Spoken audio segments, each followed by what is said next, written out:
our attention stand, this is a formal stand where we'll begin and end drills. To do an attention stand, we first have our feet come together, the hand are dropped to the side, body stands straight, eyes forward, and chest open. This stand is usually followed by a bow. A bow in Taekwondo is done with the hand to the side, bending at the waist, eye stays open, but on the ground.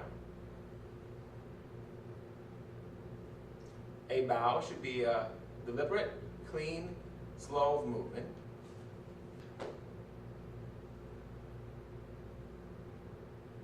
Next, we have what is called a ready stand. A ready stand in Taekwondo is a formal stand showing that you are ready to begin or ready to learn and practice the drills being shown. To do a ready stand, one would normally start out in an attention stand. Take the hands up, close them into fists. Taking your left leg steps out about shoulder width. As you step out, push the fist down and stop before the elbow extends all the way. The hands are about 1 fist apart, with the wrist remain straight, but the elbow bends slightly.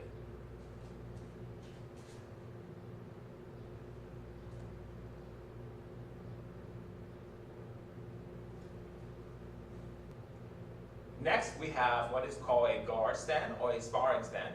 This is the practical stand a student would use to throw a kick, a punch, a block, or a Taekwondo techniques from.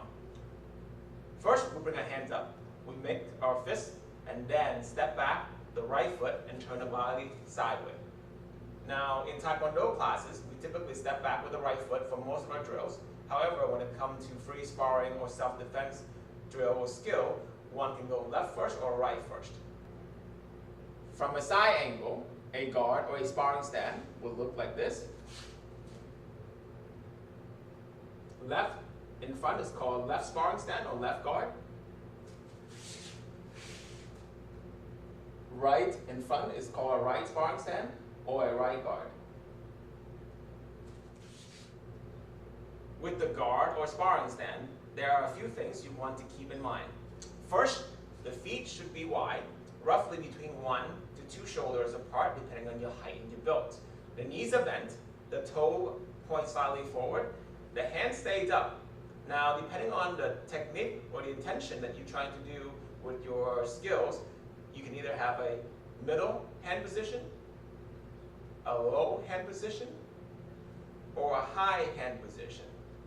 The hand should be somewhere within the body range, not too tight or too far out. This allows you to move more comfortably between movement as well as moving up and down, left and right. The eyes stay forward, the chin stay out, the shoulders are relaxed, and posture is straight. Again, to go to a guard or a sparring stand, I will bring my hands up, step back 1 leg, keep body sideways. Our no belt hand combinations are walking stand, low block, middle punch, and walking stand, high block, high punch. For our first technique, a walking stand, low block, middle punch starts out with a ready position. Students then step 1 leg forward. The feet stay about shoulder width and a shoulder length. Both knees are bent slightly, with the weight slightly towards the front leg. Hips and shoulder squares up. For a low block, one will take the lead arm, the arm that is in front, cross it over. From here, draw it down for the low block. This chambering motion gives the technique more power. There's also a shoulder chamber that can be done with this block. So again, arm chamber or shoulder chamber for a low block. On the low block, the arm bends at the elbow, but the wrist stays straight. In this combination, our student would do a low block followed by a reverse middle punch. So the movement would be 1, 2. On the punch, the elbow stay bent, the wrist is straight, and the punch comes toward the solar plexus. So together, the movement will be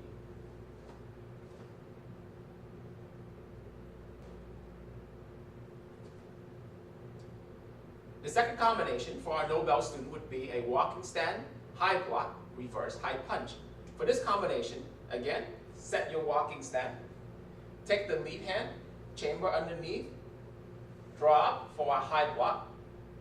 The block should be above the head, not too far back or too far forward, and it should be at an angle where you can block on any oncoming attack from hitting your head.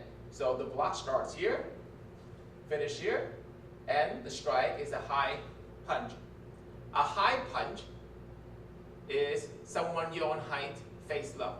So again, it is high block, high punch. 1, 2, 1, 2. Next, we have 2 sets of kicks that our student will need to know for their first bell exam. To do our first kick, we'll go to our guard or sparring stance again. So we'll bring our guard up, we'll step back one leg, and keep the eyes forward. The first one we do is an axe kick. An axe kick in Taekwondo is an up and down motion where you swing your leg from the hip, straight knees, up and cut down.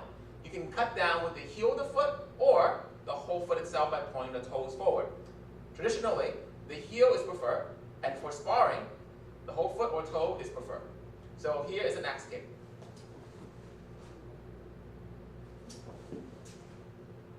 Our students are taught to kick, come back, and balance stand. Later on, once they have this part down, they can throw the kick and land forward, as well as stepping back. That is an axe kick. Again, up, cut down. From a side angle, this is an axe kick.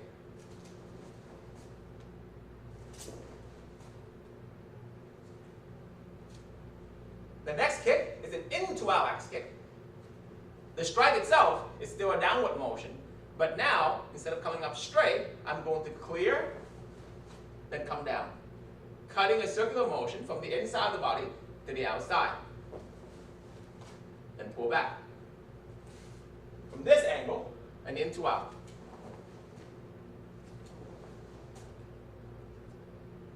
Now, we'll look at the snap kick. The snap kick is done with the front leg and the back leg. For this level of skill, we are looking for students to point the toes down and use the top part of the foot to strike the surface. So we would point the ankle downward and snap upward with a kicking knee. So again, go to your guard or sparring position, point your kicking knees forward. It will help if the toes point ahead versus sideways. From here, we assume the guard or sparring position. We'll take the knee, come up, snap, bring back. Again, come up, snap, bring back. This is the back leg snap kick. From the side, let's look at this. Knees come up, snap, bring back.